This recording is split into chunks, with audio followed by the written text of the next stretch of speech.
Mgbe ụfọdụ anyị na-eteta na-ewe iwe na-enweghị obi ụtọ na nkewapụ na-enweghị ezi ihe kpatara ya.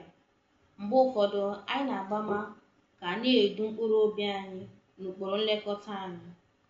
Mgbe ụfọdụ anyị merụrụ ahụ ma ndị ọzọ ka na-eche anyị ka anyị gwọọ ha.